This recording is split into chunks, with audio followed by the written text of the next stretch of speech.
అందరికీ ఆనందాలకు సంతోషాలకు నిలయమైన లక్ష్మీ నిలయం ఛానల్కు స్వాగతం సుస్వాగతం. వీడియోలను చూస్తున్న వాళ్ళు లైక్ చేయడం మర్చిపోకండి. మీరిచ్చే ఒక్క లైక్ నాలో మరిన్ని వీడియోలు చేయాలనే ఉత్సాహాన్ని కలిగిస్తుంది. వీడియో కనుక నచ్చినట్లయితే తప్పకుండా లైక్ చేయండి. అసలు భక్తి అంటే ఏంటి? నిజానికి నమ్మి కొలిస్తే అది భక్తి.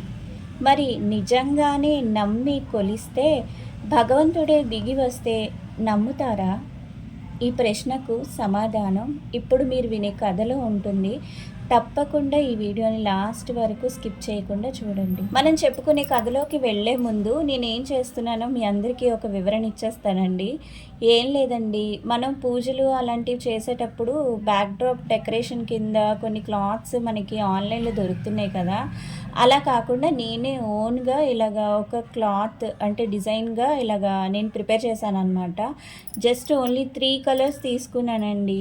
ఫెవిక్రిల్ బాటిల్స్ 3 కలర్స్ తీసుకున్నాను అనమాట. వైట్, ఎల్లో, రెడ్ ఈ 3 కలర్సే యూజ్ చేశాను దీనికోసం. నేను ఏం చేస్తున్నానంటే శంఖం చక్ర నామాలు ఈ విధంగా నేనైతే డిజైన్ చేశాను అనమాట.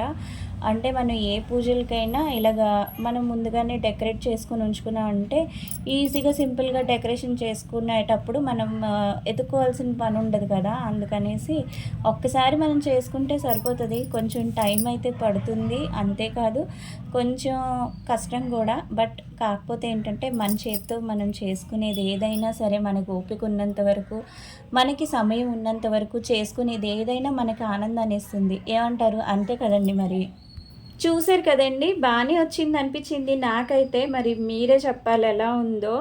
ఇదైతే పట్టు బ్లౌజ్ అనమాట. పట్టు బ్లౌజ్ మీద నేను ఇలా వేశాను. నాకు ఎందుకో కొంచెం ఇది లైట్ కలర్ కాకుండా డార్క్ కలర్ తీసుకుంటే బాగుంది అనిపించింది. చూసారు కదండి, బాగానే ఉంది అనిపించింది అనమాట. ఈ సర్కిల్ ఏంటంటే నేను శంఖం చక్ర నామాలు వేయడం కోసం ఇలాగా సర్కిల్ వేసుకొని దాన్ని కట్ చేస్తున్నాను అనమాట. ఆ పేపర్ ఇలా కట్ చేసుకుంటే 2 ఒకే షేప్లో వస్తాయి కదా. అప్పుడు శంఖ చక్ర నామాలు 2 కూడా ఈక్వల్ షేప్లో వస్తాయని చెప్పి అలాగా కట్ చేశాను అనమాట. చూసారు కదా, క్లాత్ అంతా పాడైపోయింది, కిందన అంటుకుపోయిందండి కలర్. అలా కాకుండా ఇలాగ నేను ఇప్పుడు చూపించాను కదా ఇందాక, అలాగా ఫ్లాంక్ బుక్ ఏదో న్యూస్ పేపర్ వేసుకొని ఆ తర్వాత ఇలాగ కలర్ వేసుకోండి. అప్పుడు మనకి ఏంటంటే కిందన అసలు పెయింట్ కలర్ అనేది అంటుకోదు. అప్పుడు నీట్గా కూడా ఉంటుంది, మనకి షేప్ నీట్గా వస్తుంది. ప్లస్ ఏంటంటే కిందన అసలు అంటుకోకుండా ఉంటుంది, మనకి డబల్ వర్క్ అవ్వకుండా ఉంటుందండి. ఫస్ట్ ఆఫ్ ఆల్ మనం చేస్తుందే చాలా అంటే డబల్ పనిలాగే చేస్తున్నట్లే కదా. ఈ వర్క్ అంతా చాలా హెవీ వర్క్. ఇది కాకుండా మళ్ళీ కిందన కూడా అంటుకుంటే అదంతా తుడవడం, క్లీన్ చేయడం ఇదంతా మనకి డబల్ పని అవుతుంది. దాని బదులు ముందే మనం ఇలా న్యూస్ పేపర్ ఏదైనా కిందన పెట్టేసుకొని వేసుకున్నాం అనుకోండి, కిందన అసలు కలర్ అనేది అంటుకోదు. అప్పుడు మనకి నీట్గా కూడా వస్తుంది అనమాట. చూస్తున్నారు కదా, నేనైతే 3 కలర్సే యూజ్ చేశాను. బట్ నాకైతే సాటిస్ఫాక్షన్గానే అనిపించింది. పర్లేదు, బాగానే ఉంది అని అనిపించింది.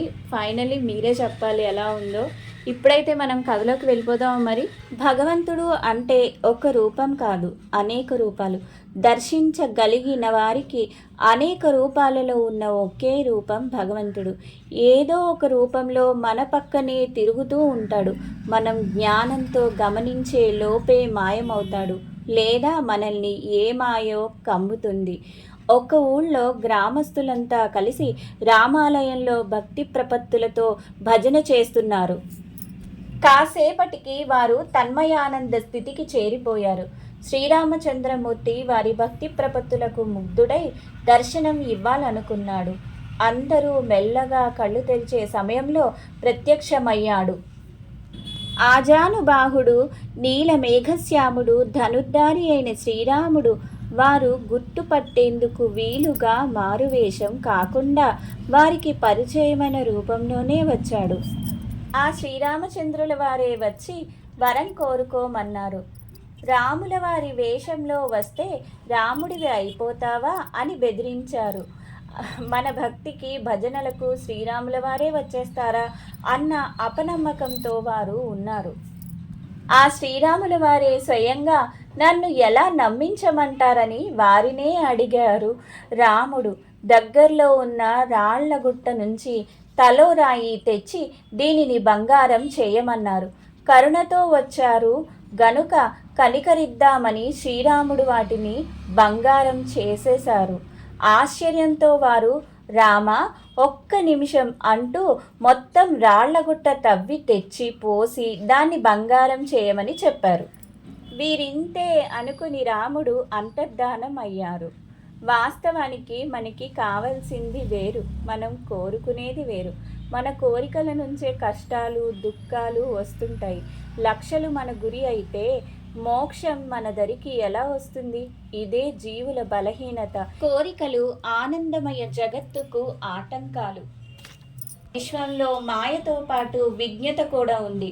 అయితే విజ్ఞత అదృశ్యమై మాయ మాత్రమే గోచరిస్తోంది. నిజానికి భక్తి అంటే భావనంతా భగవంతుడితో నిండి ఉన్నప్పుడు ప్రతి పిలుపు అర్చనవుతుంది, మాట మంత్రమవుతుంది. అదృశ్య దివ్య రూపం మనోఫలకంలో దృశ్యం అవుతుంది. భగవంతుణ్ణి చేరటానికి దగ్గర దారులుండవు.